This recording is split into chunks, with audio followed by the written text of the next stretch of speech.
Yeah, I'd like to follow your lead on that, Anthony. And if anyone listening has not picked it up, you are an idiot. It is a great book. That's some great. I support that. I support it too. And you were an idiot, but you're not now. You're enlightened. Exactly. So.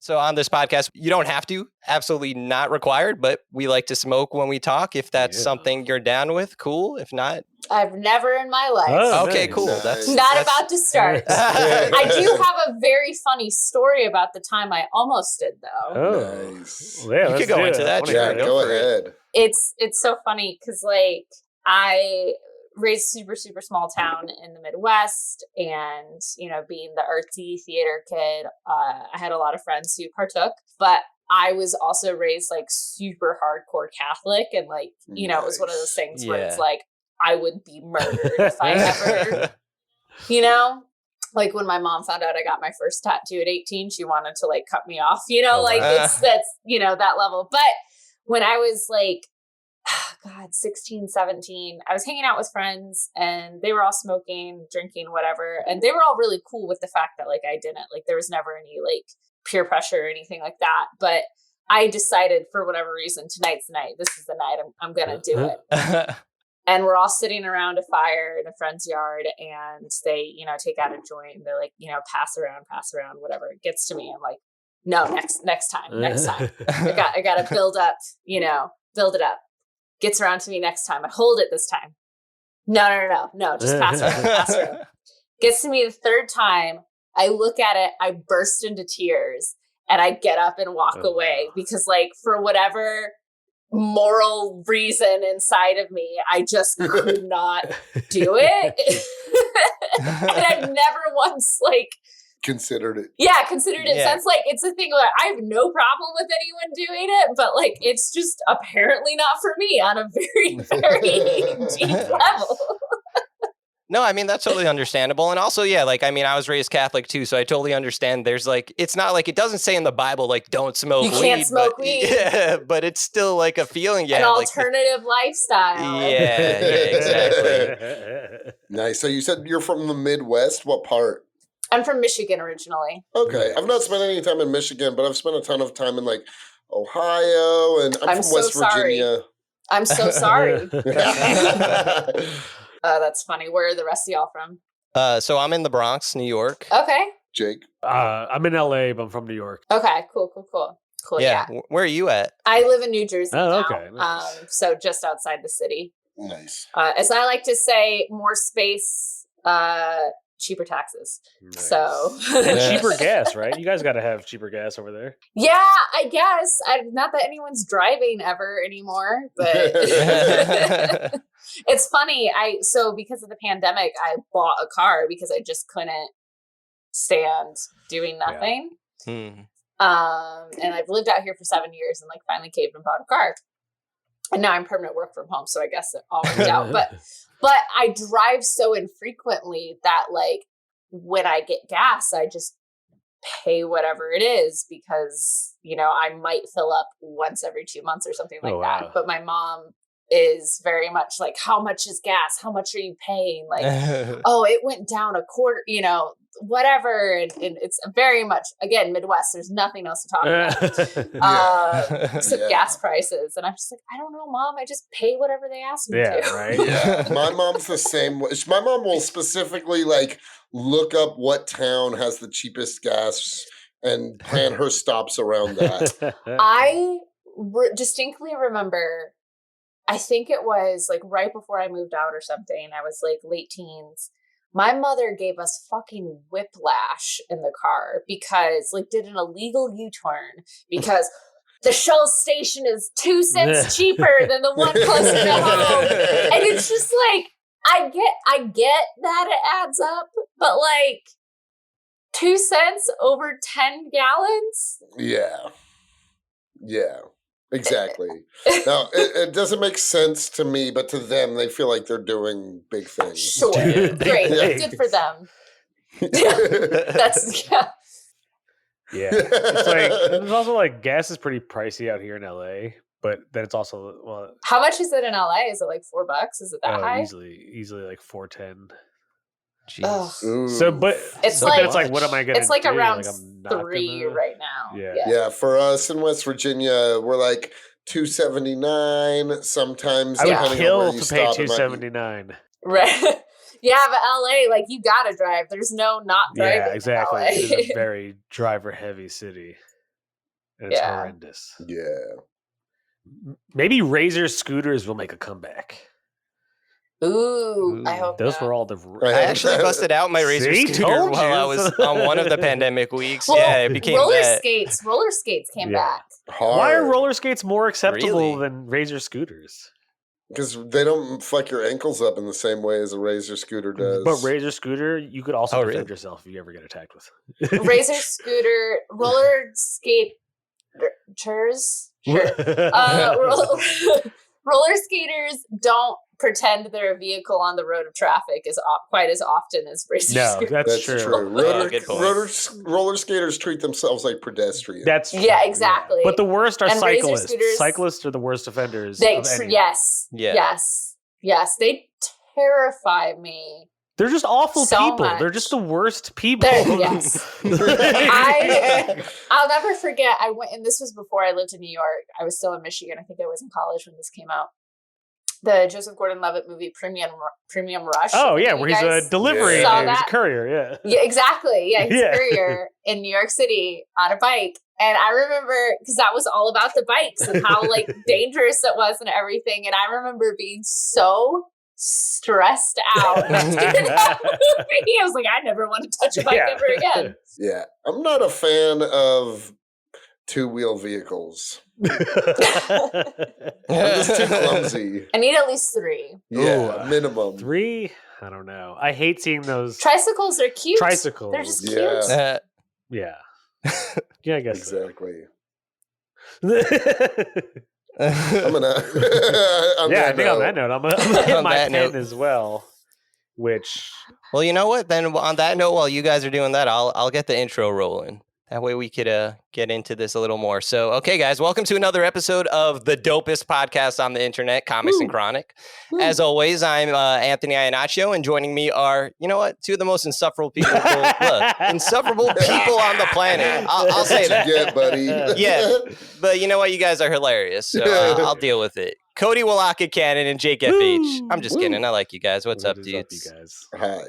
On today's episode, we're joined by a very special guest in the comic book industry. She's an Eisner, Harvey, and Hugo Award-nominated editor and story consultant who's worked for Marvel, Valiant, Lucasfilm, and currently for IDW and Image Comics. She's the co-creator of one of my favorite characters, Gwenpool. She likes penguins a whole lot, and we're really excited to have her on the podcast. Please welcome to the show, Heather Antos. Woo! Yay! Yeah. Thanks, guys. What a great intro. Oh, Thank That's you, the one thank thing we're good at. It's all downhill from here. So Great, sorry awesome. about Well, that. it's been great being here. I'll talk to y'all later. yeah, thank you for coming on. Yeah, thank you so much for coming on. So, editor, I know a lot of people. I mean, I'm a big comic fan, but when I see editor, maybe at first I don't necessarily know what that means. Can you just give us like a quick, like, what is your role as an editor in the comic industry like? Like, what does that entail? Yeah, so I would say the closest comparison for a comic book editor is kind of similar to that of a TV or movie producer, showrunner type person. It's my job to solicit ideas, bring new projects to the table, cast those projects, make a budget, stick to that budget, make a schedule, stick to that schedule, hit the deadlines, give all the creative notes on story, on dialogue, on art, everything from layouts to pencils to inks to colors to lettering, come up with covers, solicit copy for 15 to 20 different projects every single month. Wow. Wow. So yeah, it's funny because a lot of people are just like, y'all are just proofreaders. That's all you do. And not to diminish proofreaders, because I fucking love and respect proofreaders, and I need mine and worship the hell out of mine. It's literally a different job. Like, it's literally like there's a designated proofreader that is their job. That all they do is proofread, and I might kill myself if that was so. But yeah, it's definitely a lot more hands-on, very project management heavy, with a lot of creative insight and input as well. Are you like in the room if like a artist writer team wants to pitch something? They pitch it to me. Yeah, So okay. yeah. Nice. Oh wow. That's cool. Yeah. So when it comes to, there's two different types of comics. There's licensed comics, and then there's creator-owned comics, right? Your licensed comics are going to be anything that's IP, like your Marvel, your DC, Star Wars, Teenage Mutant Ninja Turtles, anything that's a brand, right? And so when it comes to things like that, typically 9 times out of 10, 99 times out of 100, more or less, it's an editor going to talent and being like, hey, Jason Aaron, I want you to write Star Wars. Pitch me ideas. Not just anyone can pitch Star Wars. Not just anyone can pitch Marvel. Because when it comes to IP, for legal reasons, we can't just look at every story that someone tweets at us, right? Yeah, absolutely. And if we did like open, anyone can pitch their Star Wars idea, well, the world might explode, right? Oh God. But when it comes to creator-owned stuff, that's when anyone can send in their pitches, and there's usually protocols and formats of how those have to go down per publisher. But when it comes to creator-owned ideas, that's when any Joe Schmo realistically can send something. Nice. So I was gonna say before, like, I'm surprised. I'm so like ignorant to this, but like as an editor, you're like extremely collaborative in the creative process. Like hugely, yeah. It just for some reason it just doesn't. It's never presented that way in comics. Like it's unfortunate is what I'm trying to say, because it seems like, okay, so like if the first time I've seen your name in a comic is assistant editor as for Gwenpool. And I love that comic so much that I needed to just like see all the creators, like who was working on like such, like that comic to me was so different than anything else that was out. So that's what immediately, like back in the day, made me go out and like look for more creators. And looking for that, like as an editor, I just didn't know what it was. I guess I could have easily Googled it, but like, I guess what I'm trying to say is just like, just the way like I could think in my head, like I'm looking at a comic, it's drawn, there's dialogue, but it's just like editor just doesn't, factor into my head. Unsung hero. Yeah, exactly. That's what I'm realizing. Like, yeah. It's, I think back in the day when editors also were writers as well, like there was a little more industry awareness, although there wasn't internet awareness back then, so I don't know. I don't know how much it permeated to the fans, but yeah, like editors, as I like to say, they're team captain, not the coach. We're out there in the trenches, but if I played soccer, so I like to use soccer analogies. I don't know about y'all, but like I like to see the editor as you're the goalkeeper. You're the one who can see the whole field and call out shots and watch everyone's back, literally. But at the end of the day, you are the last line of defense to make sure everything happens on time. But you're out there on the field with everyone else. Nice. You're currently IDW. How's that been for you? Yeah, so very new. Nice. How new? Literally this. I've been there for a month. Literally, today I just sent my first issue to print. Nice. Congrats. Congratulations. Thank you. Yeah, Star Wars High Republic Adventures #5.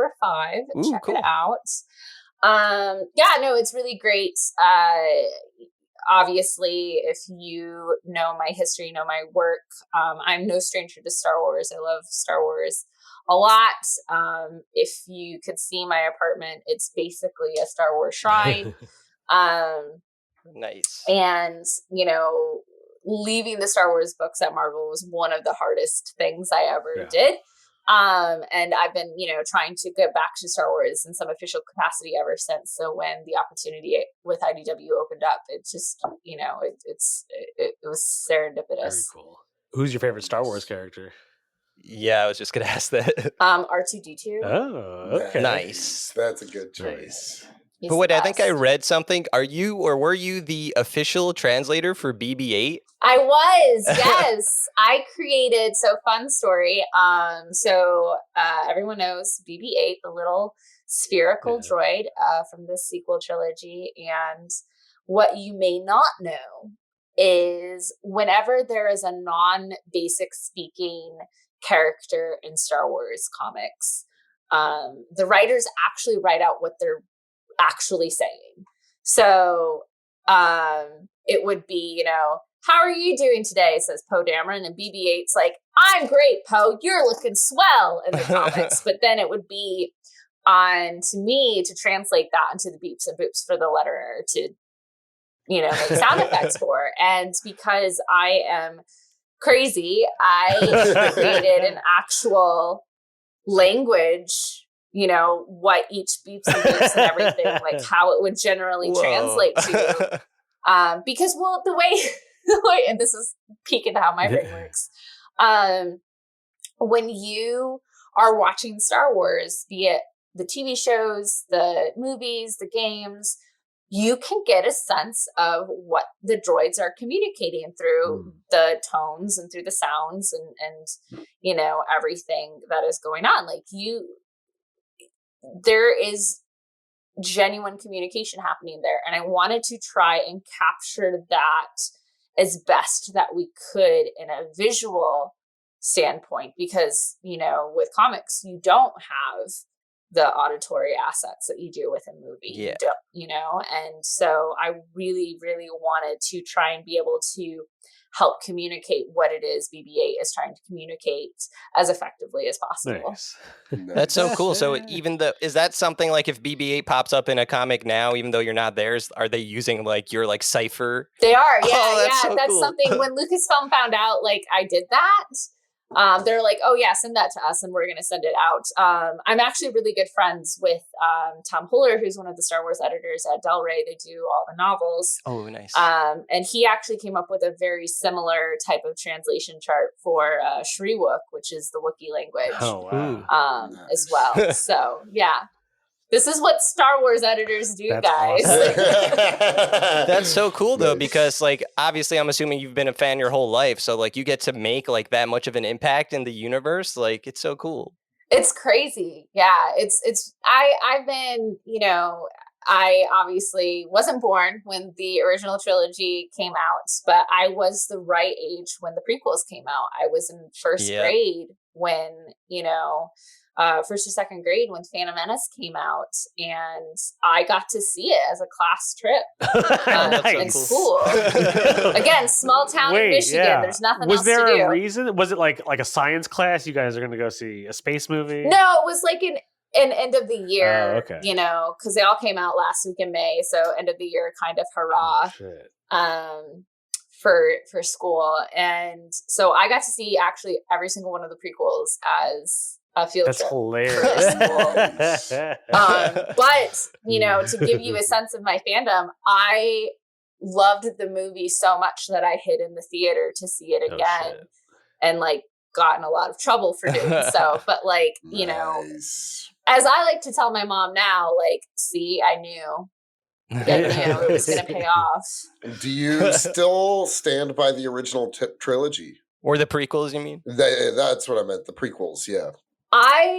Look, there's some really shitty CG in them. There's some really shitty CG. There's some real questionable dialogue between Anakin and Padme. I'm not gonna, you know, I'm not definitely not gonna try and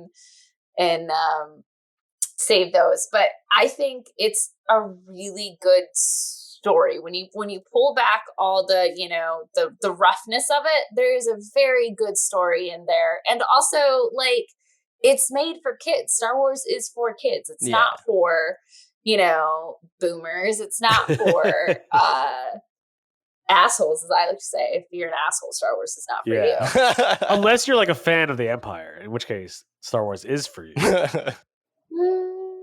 No, you don't. Empire fans aren't assholes. I'd imagine they'd be huge assholes. There's a level of assholery, but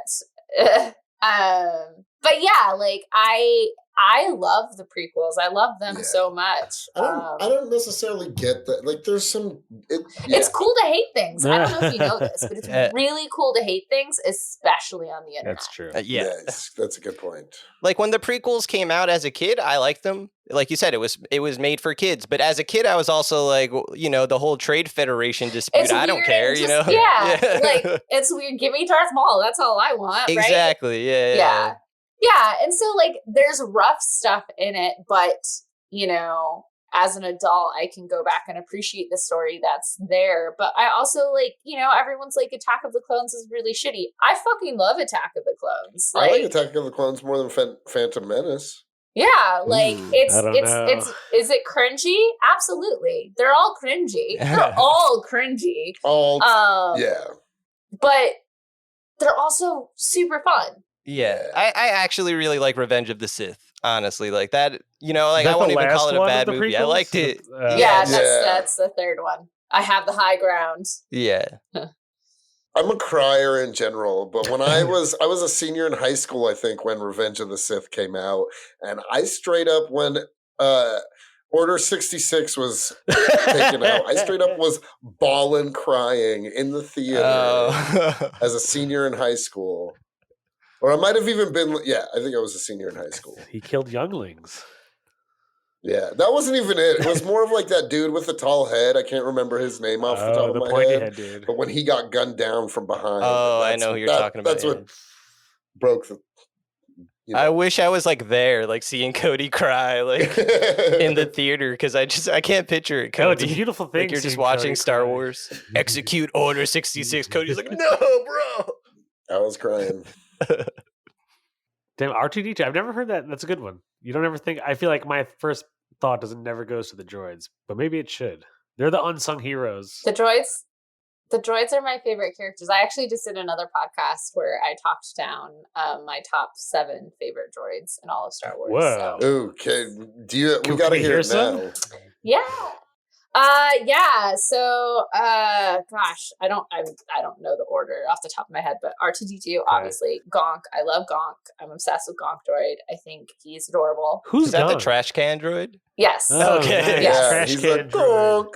Yeah. Yes. 2 legs. I actually have, you can't see it, but I have a lovely little Gonk droid R2-D2 commission that Chris Eliopoulos did for me. Chris Eliopoulos did a bunch of the small droid backup stories and the Star Wars comics at Marvel for us. BD1, I love BD1. He is the droid companion in the Star Wars Jedi Fallen Order video game. Oh, yeah. He's the best. One of my coworkers actually got me a throw blanket that's BD1 all over it, because that's how much I love BD1. 000 and BT1, of course, the evil droids from the Dr. Aphra and Darth Vader comic series. Oh, they're great. They're fantastic. And also favorite IG-11, which is the Taika Waititi bounty hunter droid from The Mandalorian.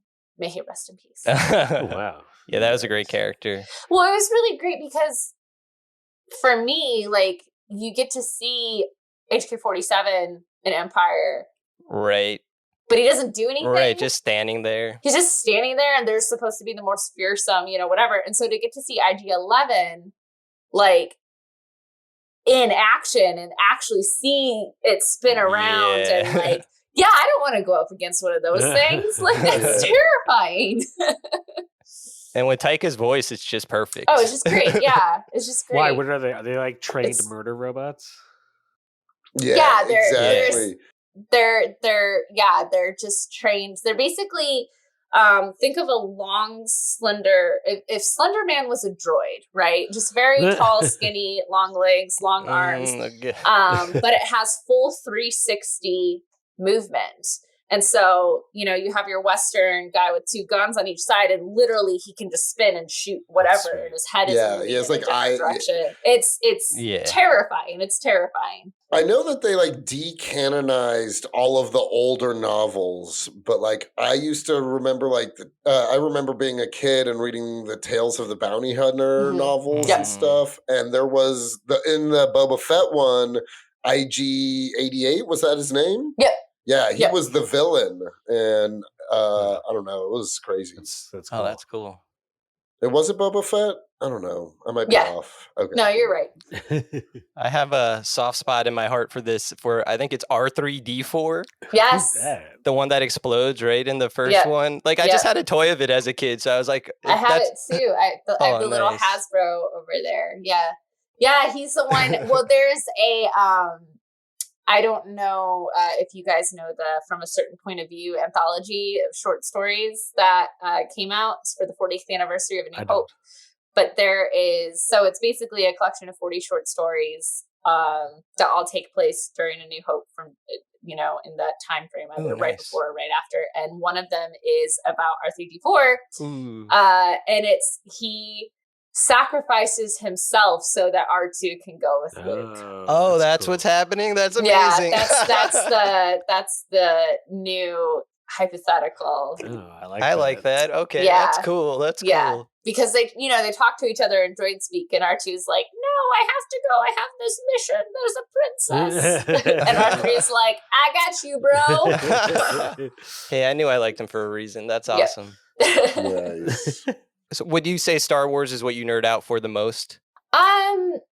When it comes to geek things, probably, definitely. I don't know. Now that it's been my job for so long, like it's a different kind of nerding out because like I know how the sausage is made, and also like there are no surprises for me, you know? But one of the coolest things in my experiences is getting to watch other people experience the stuff for the first time. Like I'll never forget when Force Awakens came out and I got to go to the premiere, and I see the whole thing there, and that was cool. I'd read the script before, so like I knew, what it was. There were no surprises in that. But the best part was going to see the midnight release when everyone else got to see it for the first time.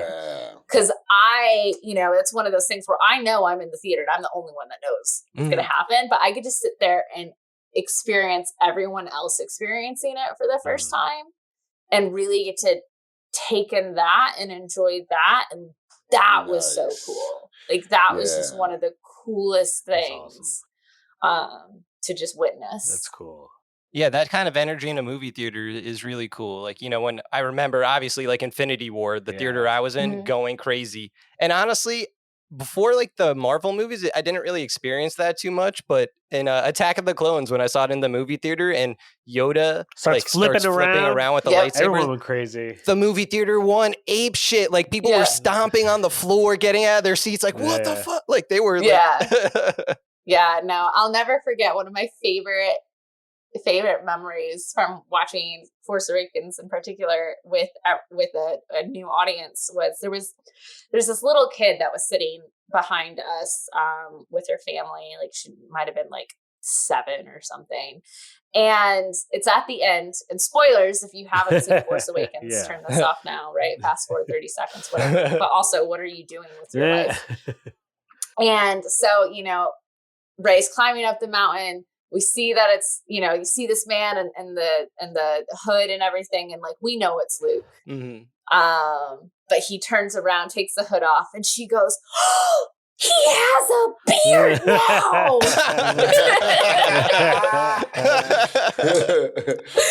It's just like the most just pure innocence. I wish I had pure innocent theater experiences. Whenever anyone else is in the theater, that's just obnoxious. That's the worst. When I saw Ragnarok, I saw it in New York. I saw it at New Rock City, and it was like this woman, just full grown in her 30s, with her mom and dad, and they were watching. She was like explaining to them as the movie was going, and she was like, "Ma, that's Loki. That's Thor's brother. That's Loki," and like stupid loud. And I was like, "You gotta be fucking kidding me!" She's like, "Oh my god, it's Loki!" And just like it was, I'm like, and she was a grown woman. It wasn't a child. I just wanted to be like, "Shut the fuck up." So, I would that. kill for an innocent experience like what you had. Well, that reminds me. That reminds me, not as loudly and obnoxiously, but like whenever I go home, and there's Star Wars movies in theaters, as a bonding thing, my mom likes to go see. She has no interest in Star Wars whatsoever. None.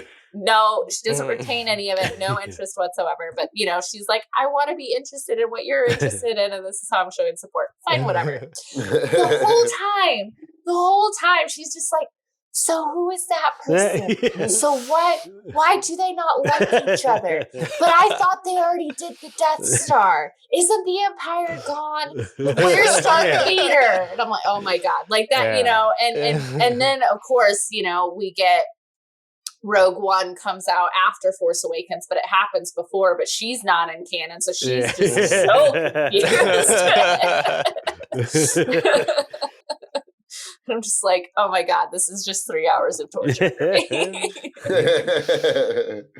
So how far ahead were you like privy to the Star Wars? Like, did you know like the end of like the reveal of the Mandalorian season 2? Did you know that was coming or? No, because I wasn't at IDW yet, and that came after I left Marvel. So gotcha. that was one. Mandalorian was one of the few things that I actually like didn't know. Oh, so you got to experience it? Like, yeah, that nice. was really cool that I got. That was the first, probably only Star Wars thing of the new stuff that I got to like experience freshly. But what's interesting is, though, again, knowing how the sausage got made, like I know why that show happened versus some other things that were supposed to happen and all of that. Ooh. So, but that's all I can say. Okay. Yeah, fair enough. I'll save that. So earlier you said you struggle with like nerding out over Star Wars because you're such a big part of like you've been involved. So what are you nerding out over right now? So my biggest thing that I nerd out on, and I don't know if nerd out is the right phrasing, but whatever. I'm a huge true crime junkie. Huge true crime junkie. And so like all my free time is watching documentaries and listening to podcasts and reading books. And like, one of my friends for my birthday just got me a very, very, very hard to find book about one of the serial killers that I'm most fascinated about. Because I don't like to say favorite serial killers because that sounds weird. Yeah, I don't it's like a weird concept. Like there's such interesting characters, but it's like. But they're not characters, they're real. They're real. Like true. These are real things. Yeah. Although, and this is my life's mission. Oh shit. So there's a serial killer named Edmund Kemper. I don't know if you guys have ever heard of him. If you ever watched the show Mindhunter on Netflix, he's the main guy that they're dealing with there. Shit. But so Edmund Kemper went to prison after he was caught for his murders, and he became an audio narrator. So he has narrated more books than any other human being. What? Literally thousands of books. So if you've listened to audiobooks, it's probably him that have come out from late 70s through now, there's a good chance you might have listened to him. But one of the things that he narrated is the original novelization of Star Wars. What? Was this after he'd been arrested or before? This is after. He didn't get into this until I do remember hearing about that. What? Oh my God. So it's not on any it's not on like Audible or anything like that. It's like out of print or whatever an audiobook can be out of print of. But it exists. Whoa. And I like it's my two worlds colliding and I need to get access to this. I don't know if I'd listen to it because that would be chilling and weird, and I don't know if I want that, but I want to have it. Yeah, I want to hear this man's voice because it must be one. Have hell all of of his voice. files been scrubbed? I don't know. Like, does he still have stuff on like Audible or any other? I'm sure he does. I don't know. I haven't actually like research looked that far into it because I'm not a big audiobook person. I just know that's a fun fact of him. Yeah. But yeah, like he did the audio narration for the first audiobook of or back then it was book to tape because that's how people used to listen to books. Oh, I bet someone has an actual cassette of his voice and whatnot. I'm sure they do. I'm sure they do. Like one of my friends went so far as to like contact the original distributor to like, do you have this? And they're just like, we have it, but it's in some sort of file or code that our computers can't even open because it's so old. It's like that next classified. And I'm like, give me that file and I will fucking 90s hacker. Exactly. That's hilarious. I just want to hear this man's voice. It has to be really good if you're a convicted serial murderer and you still get hired by Star Wars and all these publishing companies. Well, I think it was just that like that's what he dedicated his time to in prison. Oh, that makes sense. No, I know, but he still has to like someone has to like contract him still. So it's like they know he murdered people, but they're just like, you know what, your voice. Yeah, but it's also free labor, baby. Capitalism. Is it free? You don't think he saw anything out of it? That'd be the cool thing to find out. No, I'm saying like the companies did. Yeah, that's true. I don't know. Maybe it's a funny concept, or I don't know what it is, but it's cool. Wait, who was the name of this favorite serial killer that you were talking about? Was it this guy or somebody else? It's not favorite. Oh, sorry, not favorite. Your most despised serial killer. Yeah. No. So the serial killer, he wasn't even a serial killer. He was he was a spree killer. He's known as the Vampire of Sacramento. Oh boy. His name is Richard Chase, and it's very, very tragic, as they all are. But his escalation in particular is just like super creepy. I don't know. Like to me, I'm like, he's not a normal.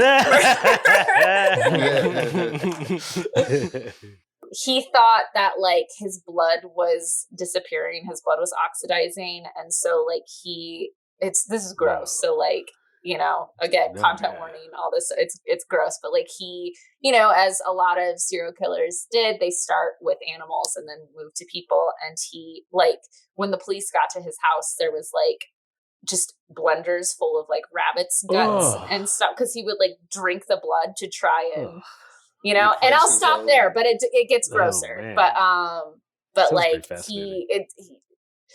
it's super fascinating. And the book I got is like someone did like interviews with him. So yeah, I don't know. Like again, not favorite, but just most interesting to me. He, you know, there's not another like him that I've come across, and it's. When was he doing this? Is this like recently? Was it in the like 70s? 70s. Why did it? Yeah, 70s was a prime decade of murder. Yeah. Well, there's theories on that. On why the 70s had so much murder. Share. Do you know it? Oh yeah. Shit. There's your conspiracy theories on that is MK Ultra and the government fucking with people with drugs and stuff like that. There's a whole, you know, Reddit threads you can go on about all of this stuff. But I mean, really what it comes down to, you know, the 70s being a golden era of serial killers is, and why now there's a golden era of serial killers too, is in the 70s, that's when criminal profiling first came about. It's the first time that literally the term serial killer came about before it was multiple murders. They never thought, all these murders in this area could be happening by the same person. Like that wasn't a thing until the 70s. Forensics just didn't get that far until then. And now, you know, and why there are fewer and fewer from the 80s to 90s to now is just, again, we've gotten so good at surveillance is everywhere. People aren't, leaving their front doors unlocked, which was commonplace in the 70s. In the 70s, everyone's picking up hitchhikers. Yeah, right?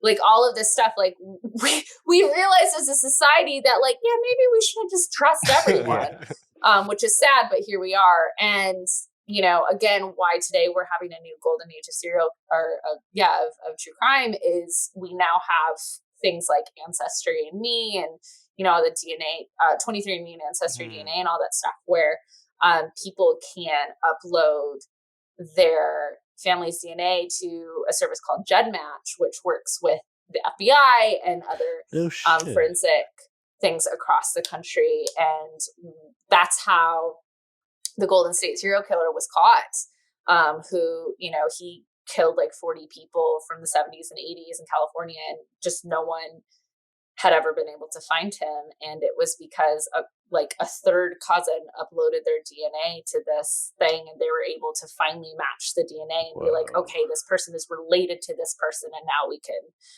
and so now with DNA getting uploaded, cold cases that have had DNA collected but nothing to compare it against can now slowly start to, be solved. Oh, wow.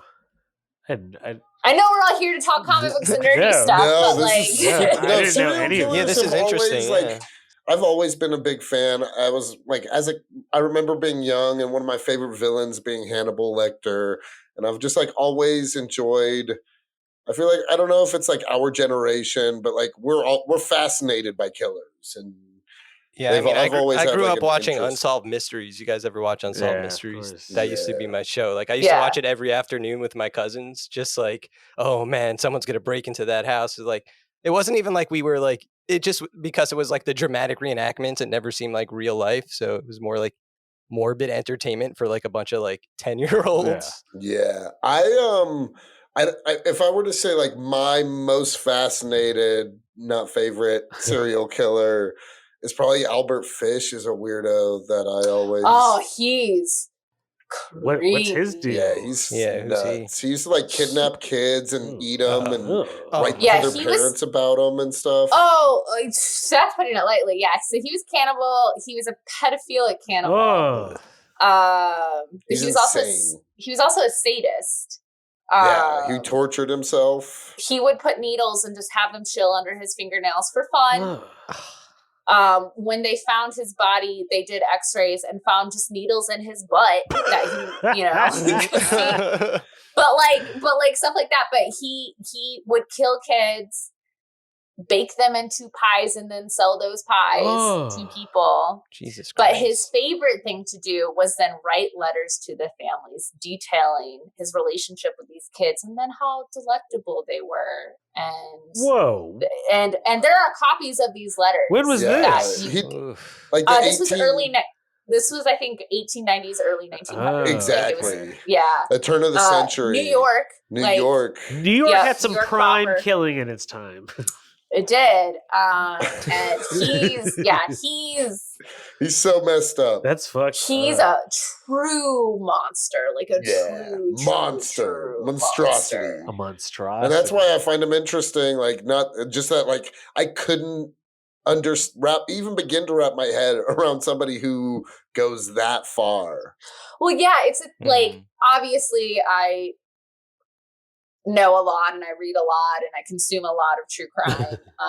And it takes a lot for me to be like, I need to take a break. Like I need to, and there's a podcast I was listening to where they read his letters, they read them, and it was one where I was like, yeah, good. I think I'm gonna like what's in it? Friends. I'm gonna put Friends on. Just complete. Just some wholesome. Oh my God. Yeah, I learned about him. A teacher assigned a serial killer like a paper, and oh my God, why are you? Siri thinks I'm trying to have her do research. I'm so sorry. You're on a list now, Cody. Yeah. Right. Yeah. Siri was like serial killer, and I was like, no. I don't know many serial killers past the ones who are well known, like Jeffrey Dahmer, John Wayne Gacy, Zodiac. Well, if you ever want a resource, I do keep a Google doc where I keep track of all the books, TV shows, movies, podcasts, everything that I consume. Ooh, because that's a good idea. That is a good idea. Yeah, well, one, it's just, I don't know if it's just sad for me to look at it and be like, wow, I've consumed a lot of this. I should talk to someone. But like, it was a thing where, you know, I would have friends or people would be like, oh, where do I start? I'd like to, you know, what are some good recommendations? And then I could just like send it. But I don't all just like murder, you know, there's others like heists are good too. No, I love a good heist. I don't know any factual heists. I love a good heist, is what you said. I love a good heist. Well, let me recommend for you then. One of my favorite documentaries is available on Netflix. It's called Evil Genius. I've seen that one. It's about the pizza bomber heist. What's the pizza bomber that happened in Ohio? Yeah. So shout out. I actually did watch that. Yeah, that one's scary. It was insane. I think it was like just a Sunday, and I was like, I guess this is where I'm at all day today. Yeah. And it was nuts. What were they stealing? What were they trying to steal? It was a bank robbery at the end of the day. But it is so much more than it seems at the surface. Yeah, it's insane. This guy goes in with a bomb around his neck, and it's a whole. You have to watch it. You have to watch it. It's crazy.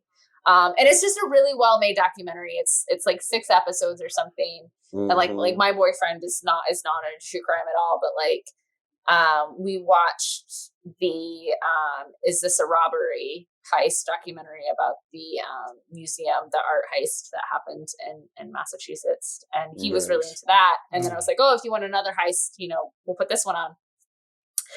And it's one where, like, you know, the cliffhanger of every single episode, you're just like, fuck, I know I have to watch the next one. Like, I have to, you know.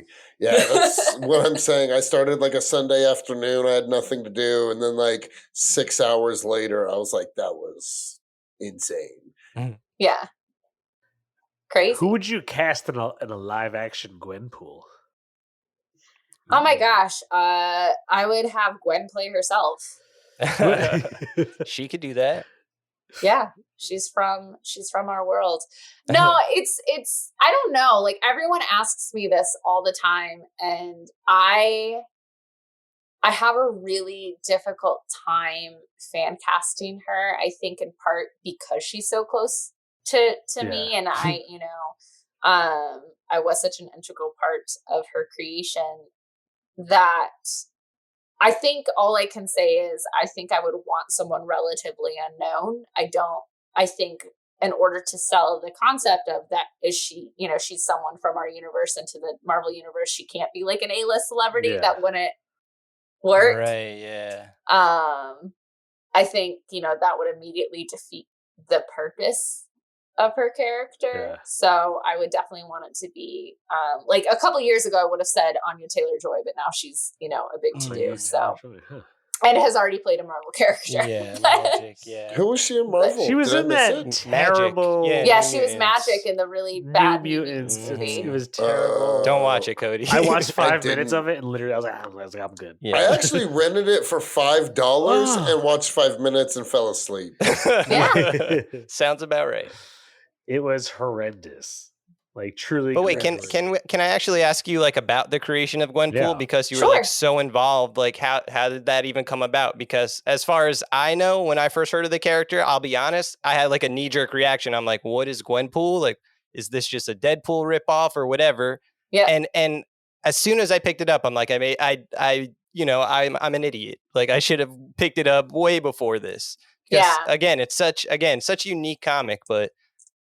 Yeah, you know, I'd like to follow your lead on that, Anthony. And if anyone listening has not picked it up, you are an idiot. It is a great book. That's some great. I support that. I support it too. And you were an idiot, but you're not now. You're enlightened. Exactly. So Gwenpool is a very weird story how she came about. in the beginning, there was no Gwenpool and the world was sad.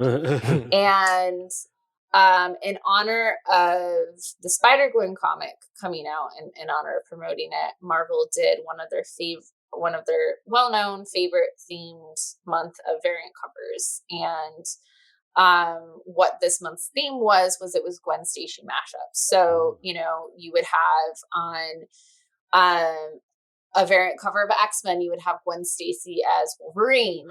On a cover of Thor, you would have Gwen Stacy as Thor. On the Avengers, Gwen Stacy as Iron Man. You get it. Yeah. Mm-hmm. And so it was Deadpool Secret Wars number 2 that came out in June 2015, where we saw Gwen Stacy as Deadpool on a cover. Nice. By Chris Petrallo, and literally all it is it's the costume that we all know and love, the pink and white leotard, her sitting on a pool floaty drinking a little summer drink, and then there's also just a dead body just kind of floating by. Nice. And that was it. That was it. And that cover came out, and for whatever reason it became the biggest thing. Nice. And within 2 weeks, there were cosplays of her at Comic-Cons. There was fan art everywhere. Like, it went viral, which had never happened before for a variant cover non-real thing. So Marvel, being a company in the 21st century that likes money, saw an opportunity and were like, oh, her. She's going to be a character now. Went to the Deadpool office, which was me and Jordan. Nice. And they're like, you make her a thing. But here's the kicker.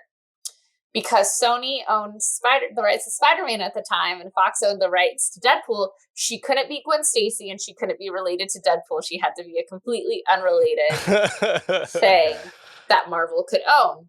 Which is all funny in retrospect, because now everything's else. But at the time, it made our lives very, very difficult, because one, she had to debut in a Marvel-owned comic. So the natural choice wasn't Avengers. No.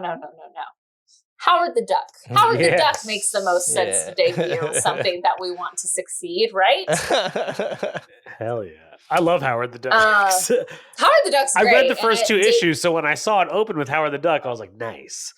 Yeah, I mean, it was a great series. It came out October 2015. Joe Quinones, Chip Zdarsky, very, very great. But yeah, Howard the Duck is at first glance would not have been my first choice. It's not like Marvel's flagship title. Not really, no. Although the movie is great. So love me some Leah Thompson.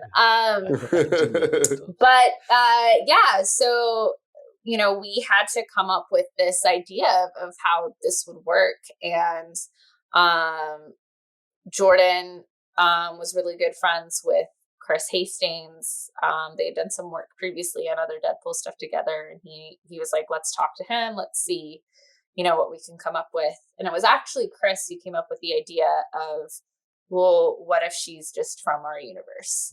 What if she's just a really big fan of the Marvel universe that wakes up here one day? Because that was that's a surefire way to make sure she's not related to any of the other characters, right? And the rest of that is history. We spent a lot of times planning in a diner that was right around the corner of the Marvel offices. Remember when going to offices and diners was a thing? And it would just be a lot of conversations of like, okay, well, if she's a fan, what would she know? And that's where we got to some of the stuff in the later arcs where like she starts manipulating the comics themselves. And, even in issue 2, she knows Jane Foster's real name. That's her superpower. Her superpower is knowing things, which was a lot of fun to then be able to get really meta. And, well, how long has she been in the Marvel universe that now she doesn't know that Doctor Doom's a good guy now? She doesn't know, all of this stuff, and got to play with that. That's and cool. Oh, because she came out right after, or she debuted right after Secret Wars. She did, yes. Right. Yeah. So she didn't know that he's a good guy now. Right, yeah. And so when she goes to like, I'm going to defeat Marvel's biggest, baddest villain, and he's like, nah, peace, bro. She wasn't thrilled. Yeah. So that's the long and short of how she came about. Nice. Very cool. Yeah, that's awesome. I just anything Gwenpool. She was literally the first Marvel Legends figure I picked up because I don't usually buy figures, but Gwenpool, I don't know. I can't even explain why I like her so much. It's just like any comic now that has Gwenpool, I gotta buy it. Like she was in West Coast Avengers, she was in all this other stuff. I just gotta buy it. I think why she connects with so many people is she is so genuine and authentic, and she's not trying to be a hero. She's just herself. Yeah. You know, and she's very honest and makes mistakes, and she learns and grows. Like she's a full 3D character in every sense. And she is us, you know, she's not the smartest man in the room. She's not the strongest woman ever. She's not, you know, she's just a comic book fan. That's it. Yeah. That's all she is, which we all are. Yeah. And so that's why I think she connected with so many people, is she just felt so real. Nice. Yeah. Nice. That's awesome. Highly recommend Gwenpool. If you haven't read it, please go read it. Or else you're an idiot. Yeah. Yes. Yeah. Like Anthony. Like, don't be like you don't Anthony. want to be like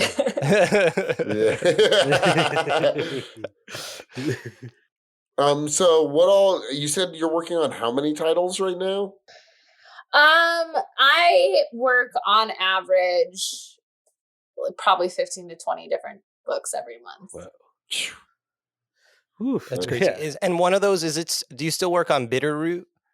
I don't work on Bitterroot anymore. I did for just scheduling reasons at the time have to take off. So I only edited the first arc of that series, but that one was a really fun one to work on. And like, oh my gosh, it's going off to do all these crazy big things. Yeah, you know? Regina King's making that movie. I know. Like, for myself and the listeners that don't know, what's Bitterroot? What's a brief synopsis?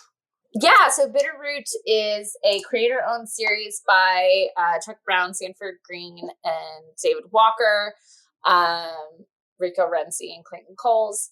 It came out at Image. I think the first series came out in 2018, if I am correct. And it's about a family in 1920s Harlem that is monster hunters. The monsters that they hunt aren't just your normal everyday monsters. They are humans that turn into monsters when they're filled with hate and rage. Whoa, that's cool. That's a cool concept. And so basically, you know, spoiler alert, the first, it's an African-American family. And the first issue, you see all these monsters that are KKK members and they, you know, take down the KKK. So very cool. Love watching that happen. Yeah. And but the first arc is all about how one of their own gets infected and becomes one of these monsters, one of their family members. And it's, do we take them down or how do we resolve this rather than through violence? So, yeah. Yeah, Jake, honestly, when I started reading it, I was like, this is a comic Jake would tell me to read. Really? So I know you would love it, Jake, for sure. I like it. Yeah. Yeah, it sounds like I'm watching them. Feels like it has a little bit of that vibe going. Yeah. I didn't watch them. It's really hard, but I'm powering through it. I've heard it was hard. It's Amazon Prime, right? Yeah, it's on Amazon Prime. Yeah. It's hard in like the best way possible. It's just like, fuck, you will be sad. Sorry. So do you have time to read any like comics in your free time, or do you have like a pull list or anything like that? I don't have an active pull list right now because unfortunately my comic shop closed during the pandemic. But I'm gonna have to find a new one anyway because I'm moving in a month. So I guess it works out. But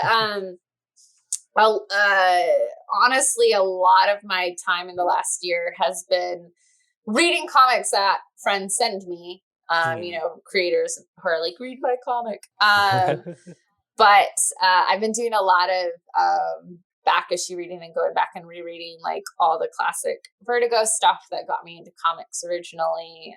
You know, Why the Last Man, Transmetropolitan, 100 Bullets. Like really been going back and rereading all of those, which has been really interesting to do as an adult.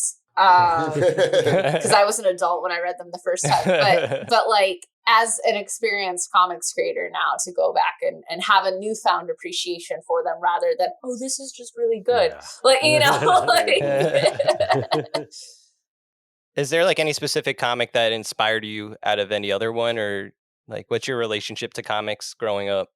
Yeah, so my mom would say I drew comics before I knew what comics were. I,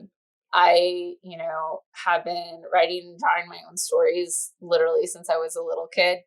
But I didn't have like a traditional comic shop where I grew up at, super small town. Like our small townness was when we were bored, we hung out at Walmart. Oh, wow.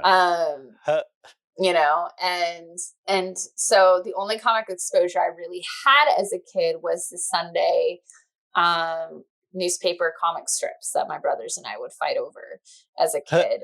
And so I didn't really, and when it came to superheroes, like I had the Adam West and Burt Ward Batman 66 show that I grew up in and live and die by. Like Adam West is my Batman. That show, Cesar Romero, like that's Eartha Kitt. Like those are my characters. Like you said, Eartha Kitt. and- She was also my favorite Catwoman. Oh, she's the compared best. to who played the other one. I can't remember her name. I love But- Michelle Pfeiffer. No, No, but there were two cat. Halle Berry. Yeah, There were two Yeah. Catwomans in the Adam West one. Yeah, I can't remember her name. Is it like Julie or Julia or something? I don't know. Yeah, I think so. But yeah, it wasn't until college that like comics became part of my culture. I took an American literature course where we had to read Transmet. We had to read Sandman. Nice. Oh, that's so cool. And Sandman truly was the book that made me think, oh, there's something cool to this medium that you can do here that you cannot do in literally any other medium. Yeah. And J.H. Williams and Neil Gaiman are truly, truly masters of their crafts. Yeah. Mm-hmm. And the issue in particular that really like made me go, I want to do this. I think this is cool. I wish I could tell stories like this.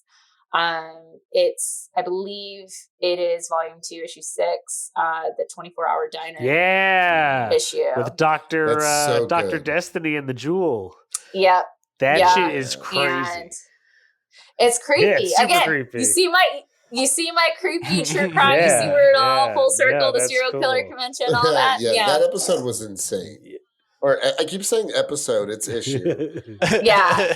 But like in that issue, for those who haven't read it, also you're an idiot. Go out and read Anthony. Sandman. Me again. Anthony. Me again. What the fuck, man?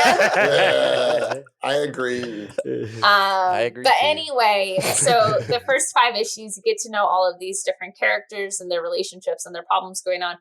And the 24-hour diner issue, I won't say what, but some real fucked up shit happens. Crazy fucked up. To all of these characters that are connected but don't know how they're connected, but you as the reader know how they're connected. And it's just it's really, really brilliant and suspenseful, and you're so immersed in it that you forget you're reading a comic book. Nice. Yeah, so that that series in a whole is genius, but that particular issue is one that I always go back to as just like, to me, it's the best comic issue. Even just the part where they Nice. like reveal their deepest, darkest secrets, like Yeah. that's fucked. Yeah. Yeah. All right, Yeah. I'm going to start reading Sandman this It's week. Sandman's I got cool. it. I'm on It's incredible. volume. I think I'm on volume 7 or 8, so I'm getting there. Nice. I didn't read past the original saga. I read the Mhm. old ones, but I haven't read any of the continuations. The or expanded Overture. Oh, universe. Sandman Overture is worth it, I think. Nice. I really liked it because, again, it's Neil and J.H. Williams. And I was the person that I don't care how delayed the series is. I'm gonna, I'm picking up every issue, and I'm not gonna Nice. even be mad it's late because it's worth Yeah. it. Mhm. And yeah, I would say definitely that one's worth it. I haven't read any of the expanded New Universe spinoff series that are coming out right now. I've heard they're fantastic, but yeah, it gets to a point where I'm just like, there's so many and I just don't know what to do. When I was at Marvel, I would get comps of not only every single Marvel comic, but also every single DC comic. Oh man. And I would try and read them all. And that, not including anything Image, Dark Horse, Oni, IDW, whatever, like just between Marvel and DC, that's 150 comics a month. Ooh. And it would stress me out. Like I was reading like at least 5 or 6 comics every single day, not including the ones I'm making. And so when I left Marvel, like I had a period where I'm just like, I can't read comics. Like I just I totally get that. Yeah. Yeah. I need to listen about murders. Yes. It's like I just need to relax, listen about murders. Like you can. There's something very soothing. You know what I was just thinking? What if somebody did a true crime ASMR? I feel like that is I'm sure that probably already exists. Really? Yeah, I feel like it's a thing. I wouldn't. There's an ASMR for literally. There is an ASMR for literally. And I feel like there's like you can find everyone. True crime is big right now. True. Mm-hmm. Nice. We should do a true crime episode on here. I'll come back. Yeah. Somebody was telling me about a true crime podcast where it's just this girl who does her makeup routine and tells a true crime. Bailey Sarian on YouTube. I watch her every Monday. Murder Makeup Mondays. Murder Makeup Mondays. That's great. I knew you would know it. I knew you would know it. Yeah, it's literally like, and I'm not even like into like makeup or like, doing the fan. She's a great makeup artist. Like not to, disparage her or anything. But it's literally just her in front doing these like huge, like glamorous, looks and just like, so this guy kills his wife and I don't know about you, but like, and she's like, but it's the most entertaining thing. It's so good. Murder Makeup. That's awesome. Well, shit. Thank you so much for coming on. Yeah. This was a blast. Been a blast for sure. No, this is super fun. I would love to come back if y'all would have me anytime. Talking true crime, we can have that. True crime Do you have any things that you're putting out right now other than Star Wars that you want to talk about? Yeah, so I also edit some create-your-own comics for Image. One book that very recently just came out is Time Before Time by Declan Shalvey and Rory McConville and Joe Palmer. It is a time travel story about gangs that rule decades. So they don't rule territory, they rule decades. So we run the 2000s, you run the 1900s, and some shit goes down. That's cool. Nice. That's really cool. That's a great that's really concept. cool. Yeah, I'm sold. Time game. Yeah. So issue 1 literally just went back for a second printing, as well as Declan Shalvey's OGN called Bog Bodies, which I edited as well. Just went back for a second printing. It's a horror crime graphic novel that takes place in Ireland in the spooky moors and swamps of Ireland. Nice. So I'd highly recommend that as well. Hell yeah. And also Star Wars. Star Wars. If you've heard of it. Oh yeah, and then I saw on Twitter you're interviewing. I mean, this episode won't be out for like a couple weeks, but I guess you're interviewing Frank Quitely tonight, or earlier today. Oh, you already did. Wow. Nice. Yeah. I interviewed Paul Pope and Frank Quitely for Cloud Comic Con, which is an all digital comic convention put on by the guys that run Glasgow Comic Con over in Scotland. Nice. And I'm not gonna lie, I freaked out and fangirled a little bit because one, Frank Quitely is Frank Quitely. Yeah. Not to put down Paul, but I know Paul. Like Paul, and we know each other, so he's just Paul. But like Frank Quitely to me is like, oh my God, you're Frank Quitely. Yeah. And he doesn't do panels like that's just not. He doesn't go to conventions a lot. He doesn't give a lot of talks, and so. When these guys at Comic Con very casually emailed me and were like, would you like to interview Frank Quitely for a Comic Con? And I'm like, yes. What's the catch? Who said no? Nice. so that panel will be, I don't know the exact time and date yet, but it will be airing, I think, the second week of June. Nice. Oh, cool. Okay. So, yeah. So maybe when we put this episode out, it'll line up. Yeah. Yeah, maybe. Yeah. Nice. Fingers crossed. Hell yeah. That's so cool. Well, thanks for coming on. Again, this was a lot of fun. Yeah, it was thank a you blast. guys. Yeah, anybody want to take us out? You take us out, Yeah, Cody. You do, Cody. Oh my God! I think okay. I'll give it my best go. Actually, no, I don't got it. I smoked a little too much. Well, thank you. I did Oh shit! Yeah, just go. Thank you for tuning in, guys. Really want to appreciate. You know what? I can't speak either. Anthony. All right. Thanks for listening to the episode. If you liked it, share it on Twitter and Instagram and anywhere you want to share it. And come back next week. We're going to have a good time. Thank you, Heather. All Antos. right. Thanks, Heather Antos. Antos. Thank you so much. It's really been a pleasure. Yeah, no, this was super fun. You guys are great. Hi, you're listening to Comics and Chronic, and I'm Jacob H. I'm Cody Cannon. And I'm Anthony Iannaccio. And you can tune in every Thursday to hear new episodes of Comics and Chronic. And make sure to follow us on Instagram and Twitter at Comics and Chronic. That's Comics, the letter N, Chronic. We'll see you guys next week. Woo! Peace.